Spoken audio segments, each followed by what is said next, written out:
Now, there's always something going on in the royal household, and this week has been no different.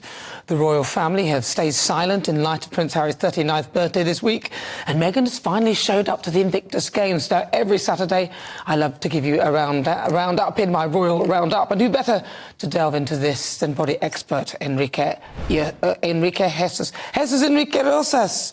I knew I did it so well before. Jesús, thank you so much for joining me. Great to see you. Right, well, it's been busy with the royals. What can you tell me? What's been going on? What's your first thing?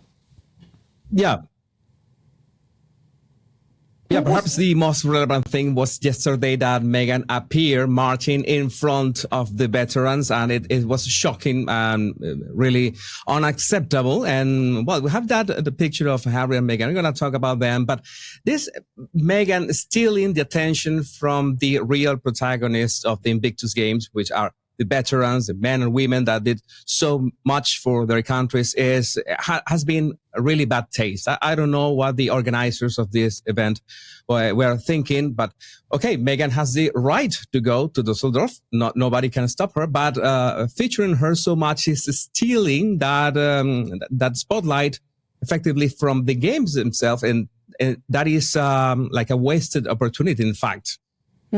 So that picture there was Harry holding Meghan's hand, and what she was detracting attention, you said, from the actual main people there. What do we get from that picture, though?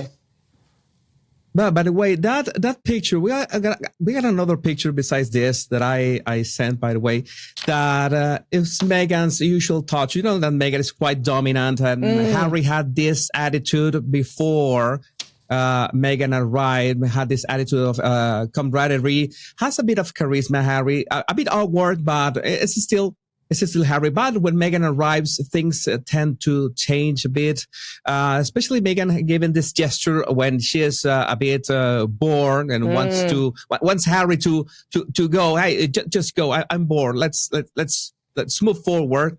And you can notice it was a running joke at first. Yeah. But so many times has happened through 3 years that, that we already know that Harry changes completely when Meghan is around. Yeah, I remember the grab, the claw that we called it, that she sort of claws his hand. Yes. And he can't escape it, can he? She starts with a tap of the back, and if Harry doesn't pay attention to her because he's talking to another person, because there are other persons besides her in the area, but then she grabs him and begins to pull him away. That's something that she does. Yeah. Now the next picture we've got, this is of we've got this other picture now. There's William and Charles, Catherine, and of course Camilla. What do you see in this picture? Yeah, seeing this picture, I was talking about, I wanted to talk about something that you mentioned, by the way, at the start, that people are talking about the silence of the royal family about the Invictus Games, that they did not say anything, like they are distancing themselves. And it's some kind of that people are thinking that the rift between the brothers or between the royal family and Harry and Meghan are causing some kind of fallout. But that's not true, because it's like the patronage and the charities and the activities of each member of the royal family is pretty much independent.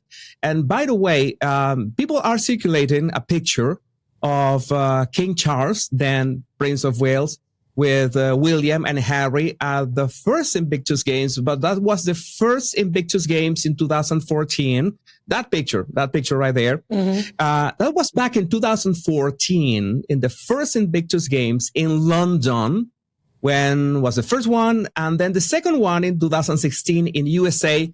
Harry was by himself. There was no official, because that's the point, right? You are in charge. Like Harry is in charge of the Invictus Games, so there's no need for the royal household to make a official statement. So I see this attack on the royal family that is basically misinformation, because they don't notice that this how it has worked before even Harry met Meghan. So I don't see the point in saying that the royal family hasn't said anything about the Invictus Games when it's not customary to do it.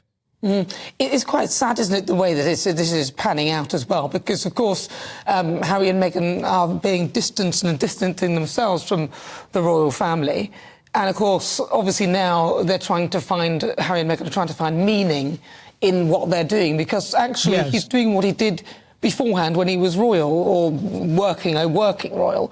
And now they're trying to find some sort of meaning, and there doesn't seem to be much else. Other than the Invictus, what else are they going to do? Yeah, the problem is that all this attack on the royal family already has ended. That lost all gas, that lost all punch. And they are facing not only that, but the industries that they are trying to aim, that streaming services and publishing, are already saying, hey, what is next? What kind of content do you have? As a content creator, you have to bring something of value, which is beyond just your presence, just your image. So that's what people are asking, though. These people at Netflix, at Spotify, at Penguin Random House, what is next for them? And that is the big problem that Harry and Meghan are right now. This is like a crossroads, and that's one of the reasons they have decided to split their brands pretty much. Although Meghan still wants to appear, for example, in the Invictus Games, which is let's say it's Harry's games, quote unquote. She still wants to appear and be front and center in those games.